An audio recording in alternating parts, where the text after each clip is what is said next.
Yo, what's poppin', MVP gang?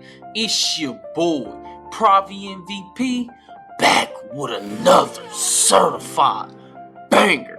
I pray each of you watching, mental health is intact, mind, body, and spirit aligned, blessed by the Most High. Today's episode, this one ain't for everybody, but for everyone who watches it, please listen all the way through before you comment, even if you have to return back to the video at a later time to listen to it all the way through. This is for people who actually understand basketball, who actually run teams, who actually think the game. Because today we're talking about all these dudes who got everything to say about the point guards, yet don't have the skill set, IQ, thumbs, or composure to ever run the position themselves. If you don't play PG or even a role that handles the ball, shut the fuck up. And I mean that. Let's get into it. For years now, social media has turned PG disclosure into just straight noise. Every timeline, every comment section, every lobby full of people trashing point guards. PGs slow the game down. PGs dribble too much. PGs don't score enough. PGs always trying to be heroes. PGs pass too much, etc. You can't never satisfy nobody when you playing PG. When y'all lose, it's on you. When you win, everybody want to celebrate. You get what I'm saying? It's always on the PG though when you lose. But here's the truth. And this is something a lot of the community already feels, especially us out here playing these guard position, the wing creators, everybody who really be big parts of the team, real creators. If you never been responsible for running an offense, if you never had to read defenses in real time, if you never had to manage teammates' egos, time, and momentum, you are not even qualified to have an opinion about the point guard position. Like, freeze. That's where the disconnect is. A real point guard isn't just dribbling the ball. They're reading body language. They're sensing momentum shifts. They're controlling pace without killing rhythm. They're seeing plays before they even happen. Like, before they even develop, they set the team up for easy buckets using that vision, that real foresight, to be able to give them just high percentage shots all the time. Not grenades, not you gotta shoot a bunch of no dips to even get anything off, because your PG can't never pass it on time. He can't even tell you that the pass is coming for you to no dip it. He just passes to you whenever he feel like it. That is not a real PG. And that's why people who never played the one or never led a team or don't even understand half of what's happening on the floor. They see a pass, they think it's simple. They see patience, they call it passive. They see control, they call it boring. But hold that thought, and let's be honest. A lot of this hate comes from the toxic online culture that stems from jealousy because of their inabilities to even do what you're doing. Like, a lot of people don't have the ability to play the position, but they just run their mouth. People don't want nuance. They want takes. They want engagement. They want to say something so wild that everybody want to argue back. Dudes angry at their real lives, and they be on the video game just trying to bait you into arguments. They be online in the comment sections trying to bait you into arguments. Here's the funny part.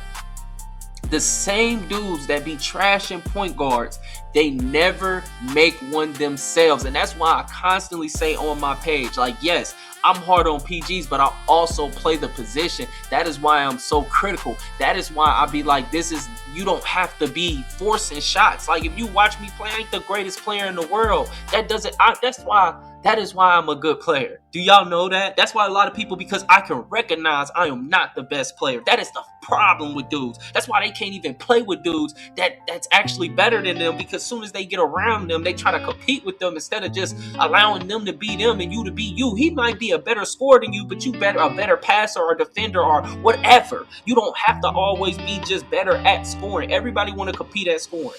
nobody really want to compete at creating though. Like nobody want to focus on. It's only a few. I know it's people out there that like to pass, and I know it's people that like to set up plays and stuff like that. It ain't even about even running plays or nothing. It's just about pure create. Are you making the game easier for your teammates or not? Yes or no? That is the job of a guard. It's not about scoring. Like, stand still though. Like, these dudes trash guards the most, but they never make one themselves because deep down, they know how hard it is. Now let's talk about the legends that actually showed us, not the casuals that think they know what basketball is. Michael Jordan, regarded as the greatest human to ever touch the basketball by majority of the population. That's not my opinion. That is just the worldwide consensus. There's been many polls done on it. People can say who their quote is or whoever they feel is the greatest. That is just what the world's opinion is. Jordan made it clear. He said this: leadership has a price. Leadership means accountability. Leadership means demanding excellence. Leadership means uncomfortable conversations. That applies directly to the point guard. The PG isn't just there to score. They're there to set standards that people must go by. A lot of people, when they play with me, they get rubbed the wrong way because I'm holding people to what a lot of people like to goof off on this game. And that's why I'm like, well, I'm not necessarily the dude you looking to run with, because I'm not looking to goof off. I'm focused. Like, I have a certain amount of time to play the game because I got kids and real life responsibility. So when I get on the game and stuff like that, I'll be looking to get as many wins as possible. If we're so much better than these dudes, let's make them quit, get them out the way, and get to the next game. Why are we playing all the way to the fourth quarter? I be waiting for dudes to give me answers, like, and it's because I pick up dudes off group posts. You might see a group post of mine, bro. Right after I post this video, I'm constantly looking for players to hoop with because I can't find people who can lock in for 4 quarters, game after game after game, because we just trying to get rep. We trying to play as many games as possible. We men with responsibilities. We ain't trying to complex nothing. Nobody ain't the main player. It's just about just winning. We run a structure. Like, whoever got the hot hand is going to continue to eat if the other team is not going to adjust. Like, man, just a moment of silence, because Stephen Curry is the most disrespected when it comes to the players that try to emulate him on this video game. Even when it comes to playmaker and modern conversations, people talk about his shooting like that's all he does. But Seth's real superpower is how he elevates everyone else around him due to that spacing, that timing, his off-ball movement. It's the fact that Curry doesn't dominate the ball, allowing others to use the ball. That trust. Like, if you watch me, like, man, I don't really waste time as far as holding the ball, dribbling a whole lot. I'm identifying weaknesses or mismatches, and then I'm just going at it.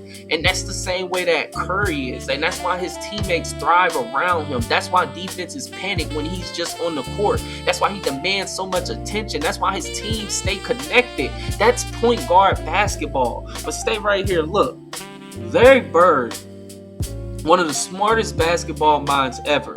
Bird understood spacing like it was chess, which led to him winning numerous championships. He knew when to pass, when to cut, and when to hold the ball just long enough to break discipline. He didn't need athleticism. He utilized IQ. And IQ is the backbone of the PG position, or just the main creator position, because this is what a lot of people got to accept. Some games, the PG won't be the main creator of the team, especially in 2K26. I just don't. Dudes have yet to adapt to the fact that any dude can drop 50 in this game. They feel like they got to be that dude when it can really be any dude. But don't move, though. Another one. Kobe Bryant, misunderstood when it comes to leadership. Kobe wasn't saying don't pass. He was saying don't hide. Leadership isn't about just scoring. It's about accountability, preparation, and execution. A true point guard has to balance all three every single possession. It's like you're juggling every single possession. That's why people need to ease up in their criticism, especially if you refuse to play the position. Make a PG, see how it feels, see if you can even make it to MVP tier playing PG through random rec. Let me know how that feel to you. Like a lot of you who play these off-ball positions, y'all play that off-ball position for a reason. You can't carry that responsibility. But hold on. LeBron James, one of the greatest facilitators ever, second in assists all time, while being number one in points per game, a real offensive generator. He's an engine, an offensive engine for years. He's shown for years that seeing the game one step ahead is more valuable than forcing shots. That PG mentality, regardless of position. Let that sit. That's a true point forward. Everybody try to emulate these LeBron builds, these Curry builds, but they don't have the game. They don't have the mind. Now, here's what critics never talk about. Running point guard is exhausting. You're managing the clock. You're managing personalities. You're managing rhythm. You're deciding when to speed up and when to slow down. And when the game gets down to like the wire, every mistake is magnified. Every misread gets blamed on you. And most people crumble under that responsibility. Like, you rarely are praised when you ball out. Dudes just expect you as the point guard to just flat out perform. But when they don't perform, nobody really says anything for the dude who's standing in the corner and he can go 3 for 10. So what? Even though you set him up for all these easy shots, and people don't understand how momentum works. 2 3-pointers in a quarter swings momentum. Especially if they can't answer back. Like, even if they get 2s, you getting 3s. If you get set up for good high percentage shots at 3, it is imperative that you knock them down. It's like you can't even claim to be a competitive player for real if you cannot consistently green 3s. It's just because it's how required it is, because how defenses will play you if you cannot shoot 3s. It will get spooky out here if you cannot shoot 3s, because how dudes can play these passing lanes, especially if they script up. And then you got dudes who just really got thumbs. And I hate that the fact that scripts exist, because it's taking away the credit that dudes who really put the work in to be good at the game, man. Yeah, every video I'm gonna make a diss towards cheaters. They need to be removed, but people don't really understand, like, because they have frozen mentalities. This is where the community frustration really comes from. People say they hate PGs, but what they really hate is responsibility. They want the ball, right? But when it's time to score, but not when it's time to lead. They want highlights, but not accountability. They want freedom, but they don't want to be the one responsible for structure when it's required. Now take a breath, because here's another truth a lot of real hoopers already understand. Point guard play is not judged on just the box score, because the impact doesn't always show up there. You can have 20 assists and you still ruined the flow. You can have 33 points and you still was the killer of momentum. You can dominate touches and still hurt your team. A true point guard understands when not to act. That's wisdom, not weakness. Don't blink. So let's address the critics directly. If you hate point guards so much, if you think you know better, if you believe you do it right, then step up. Make a PG. Make a shooting guard who can actually facilitate. Make a small forward, whatever. Run the offense, read the offense, control the tempo, lead under pressure, because talking from the sidelines is easy. Stay locked in on this. This is a call to action. To all the high IQ hoopers, to the people who actually love the chess match of basketball, to the ones who see the plays before they happen, start making point guards. Start making combo guards. Stop complaining in the comment sections. Stop, because why is it not more people out here playing the position and not trying to take over the position? Start showing what real control looks like, because criticism without execution is meaningless. Criticism without experience is noise. Criticism without leadership is irrelevant. Let's land the plane. See, because social media talks about 2K PGs doesn't reward understanding. It rewards outrage. But real hoopers know better. And that's why the point guard position gets disrespected by people who could never survive it because they don't even got the IQ required. So let me say this one last time clearly. If you don't play PG, if you never led, if you never orchestrated, if you refuse to make a guard, shut the fuck up. Because the point guard isn't just a position, it's a mentality, it's leadership, it's discipline, it's vision. And not everybody is built for that. So if you hate guard play, I challenge you to make one and change the culture. Beat these same PGs you talk down on. You know, the scripted ones don't count. If you play a dude and you see him hit, don't even worry about him, man. Just finish the game, get your grade. Don't even give him the satisfaction. Don't go back and forth with these dudes that scripted up. When they scripted up, man, just don't even pay them boys no mind, man. Them niggas lame. It's your boy, Pravi MVP, signing out. Stay consistent, stay focused, and blessings to the Most High. Peace. Oh, and I hope y'all enjoy all the beats that you heard in today's video. They was made by your boy, especially the ones that I'm about to let play as the rest of this goes, man. Like, just check them out. These was made by your boy.